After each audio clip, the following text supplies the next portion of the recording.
Shalom, selamat pagi Bapak Ibu yang sama-sama Allah kasihi. Bersama kembali kita pada minggu keempat atau minggu terakhir bulan September ini di awal pekan. Mari bersama-sama Bapak Ibu kita disapa oleh sapa Tuhan, mensyukuri akan penyertaan dan pimpinannya. Mari berdoa. Di minggu terakhir pada pekan hari pertama pekan ini Allah, kami mensyukuri akan setiap pimpinan dan tuntunan Allah, rancangan Allah, rancangan dan sejahtera.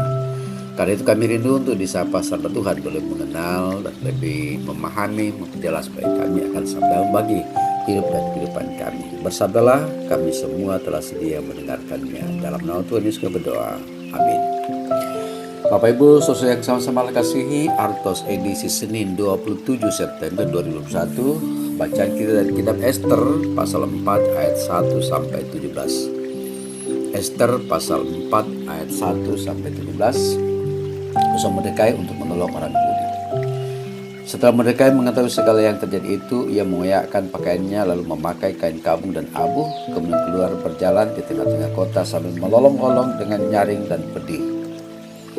Dan demikian datanglah ia sampai ke depan pintu gerbang istana raja, karena seorang pun tidak boleh masuk pintu gerbang istana raja dengan pakaian berkabung. Di tiap-tiap daerah kemana titah dan undang-undang raja telah sampai, ada perkabungan yang besar di antara orang Yahudi, disertai puasa dan ratap tangis. Oleh banyak orang dibentangkan kain kabung dengan abu sebagai lapik tidurnya. Ketika dayang-dayang dan sida-sida Ester memberitahukan hal itu kepadanya, maka sangatlah risau hati sang ratu. Lalu dikirimkannya pakaian supaya dipakaikan kepada Mordekai dan supaya ditanggalkan kain kabungnya daripadanya, tetapi tidak diterimanya. Maka Ester memanggil Hatta, salah seorang sida-sida raja yang tetapkan bagiannya melayani dia, lalu memberi perintah kepadanya menanyakan Mordekai untuk mengetahui apa artinya dan apa sebabnya hal itu. Lalu keluar Hatta mendapatkan Mordekai di lapangan kota yang di depan pintu gerbang istana raja, dan Mordekai menceritakan kepadanya segala yang dialaminya, serta berapa banyaknya perak yang dijadikan oleh Haman akan ditimbang untuk perbedaan raja sebagai harga pembinasaan orang Yahudi. Juga selain surat undang-undang yang dikeluarkan di Susan untuk memunahkan mereka itu, diserahkannya kepada Hatta supaya diperlihatkan dan diberitahukan kepada Ester. Lagi pula Hatta disuruh menyampaikan pesan kepada Ester supaya pergi menghadap raja untuk memohon karunia-Nya dan untuk membela bangsanya di hadapan baginda. Lalu masuklah Hatta dan menyampaikan perkataan Mordekai kepada Ester. Kata Ester menyuruh Hatta memberitahukan kepada Mordekai. Semua pegawai raja serta penduduk daerah-daerah kerajaan mengetahui bahwa bagi setiap laki-laki atau perempuan yang menghadap raja di pelataran dalam dengan tiada dipanggil, hanya berlaku satu undang-undang, yaitu hukuman mati. Hanya orang yang kepadanya raja mengulurkan tongkat emas yang akan hidup tetap hidup, dan aku selama 30 hari ini tidak dipanggil menghadap raja. Ketika disampaikan orang perkataan Ester itu kepada Mordekai, maka Mordekai menyuruh menyampaikan jawab ini kepada Ester. Jangan kira karena engkau di dalam istana raja, hanya engkau yang akan terluput dari antara semua orang Yahudi. Sebab sekalipun engkau pada saat ini berdiam diri saja, bagi orang Yahudi akan timbul juga pertolongan dari kelepasan dari pihak lain, dan engkau dengan kaum keluargamu akan binasa. Siapa tahu, mungkin justru untuk saat yang seperti ini engkau boleh beroleh berkedudukan sebagai ratu. Maka Ester menyuruh menyampaikan jawab ini kepada Mordekai. Pergilah, kumpulkanlah semua orang Yahudi yang terdapat di Susan dan berpuasa untuk aku. Janganlah makan dan janganlah minum 3 hari lamanya, baik waktu malam, baik waktu siang. Aku serta dayang-dayangku pun akan berpuasa demikian.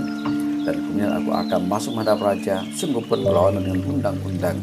Kalau terpaksa aku mati, biarlah aku mati. Maka pergilah Mordekai dan diperbuatlah tepat seperti yang dipesankan Ester kepadanya. Demikian sabda Allah. Bapak Ibu, saudara yang sama-sama Allah kasih bahwa setelah bertahun-tahun berada dalam pembuangan di antara orang Babel dan Persia, orang Yahudi diizinkan oleh orang Persia untuk kembali ke tanah air mereka. Namun Ester menunjukkan dengan jelas bahwa tidak semua orang Yahudi suka dengan adanya kesempatan ini.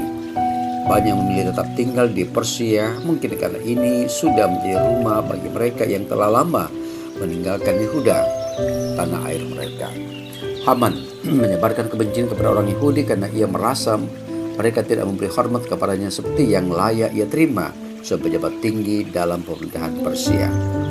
Ia menipu raja dengan melemparkan isu untuk membunuh mereka semua. Namun Ratu Ester didorong oleh Mordekai menggunakan pengaruhnya terhadap raja untuk membeberkan rencana Haman. Haman digantung pada tiang yang sebelumnya ia siapkan untuk mengeksekusi Mordekai, dan Mordekai diangkat oleh raja dengan jabatan yang lebih tinggi.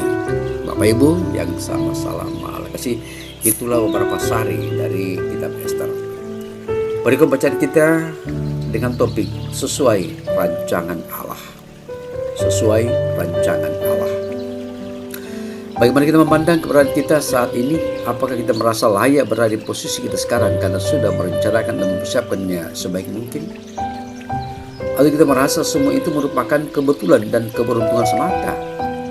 Kita akan melihat cara pandang Ester terhadap posisinya sebagai ratu dapat membalikkan situasi genting yang dihadapi bangsanya. Reaksi Mordekai atas keputusan memusnahkan Yahudi begitu kuat. Memang dialah yang menyebabkan munculnya keputusan itu.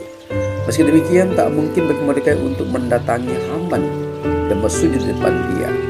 Lagi pula Mordekai memahami sifat hukum di Persia yang tidak bisa diubah. Sebab itu yang meratap sekeras mungkin agar Raja Ester mendengar. Ester yang tidak mengetahui adanya keputusan itu meminta penjelasan mengenai alasan ratapan Mordekai. Lalu Mordekai memberitahu tentang gentingnya situasi dan mendorong dia untuk membela bangsanya di hadapan raja. Ester yang memahami situasi istana tahu bahwa meski ia berperan sebagai ratu, tidaklah mudah untuk menghadap raja. Nyawa menjadi taruhannya.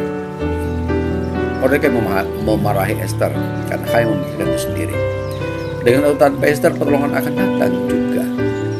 Hanya saja Ester harus tahu bahwa Tuhan menempatkan dia di istana Raja Ahasuerus bukan tanpa maksud. Oleh sebab itu Ester harus berjalan sesuai dengan maksud Allah itu. Akhirnya Ester menyadari posisinya. Ia akan memberikan diri untuk menghadap raja, meski ia harus menanggung risiko nyawa. Maka ia meminta dukungan bangsanya yang dinyatakan dengan berpuasa. Bapak Ibu Saudara yang sama-sama Allah kasihi. Bila kita hidup mengikuti pimpinan Allah, maka apapun keberadaan kita dan dimanapun posisi kita, Allah menempatkan kita dengan suatu maksud tertentu. Sebab itu kita perlu hikmat untuk mengetahui rancangan Allah dan tentu saja kesetiaan dan keteguhan untuk berjalan sesuai rencana itu. Kiranya Roh Kudus menuntun memimpin kita, serta berkat dari Tuhan Yesus berlaku atas kita sekalian. Amin. Bapak Ibu, demikianlah bacaan kita pada hari ini, renungan tentang sesuai rancangan Allah. Mohon hikmat para Tuhan untuk memahami apa rancangan Allah dengan mata iman, dengan doa, alat komunikasi kita dengan Tuhan, kita bisa memahami apa rencana Allah. Mari berdoa. Pada Tuhan, pada saat ini kembali kami angkat puji syukur bahwa mengakhiri pekan terakhir di bulan September ini. Tinggal beberapa bulan kami akan mengakhiri 2021 ini. Karena itu kami mohon hikmat dari Allah untuk memahami, mengenal rancangan dalam hidup ini lewat iman, lewat doa, sebagaimana yang tertunjukkan oleh Ester, Mordekai, dan orang Yahudi di pembuangan. Kendati pun orang merancangkan, Haman merancangkan yang negatif, tetapi Allah membalikkan di suatu proses.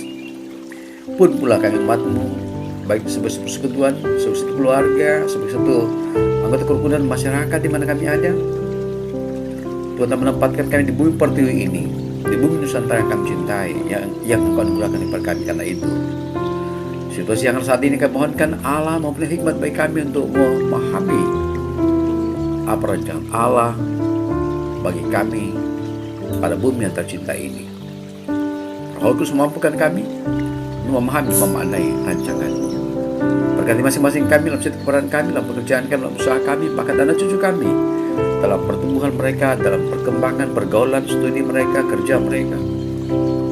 Kami berdoa untuk warga jemaat Tuhan, anggota keluarga, anggota kerukunan, anggota masyarakat di mana kami ada, yang dalam kelemahan tubuh karena sakit penyakit dan juga karena usia lanjut. Tuhan kuatkan dan pulihkan mereka sekalian.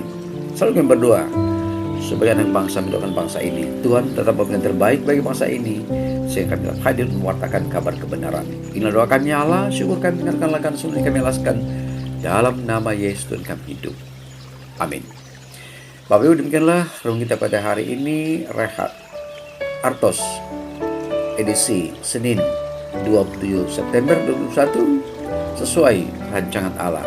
Selamat pagi, salam sejahtera, jalani hidup ini dengan protokol kesehatan yang ada, agar kita bisa keluar dari periode atau masa, situasi, keadaan pandemi COVID-19. Selamat pagi, salam sejahtera, Tuhan beserta kita. Amin.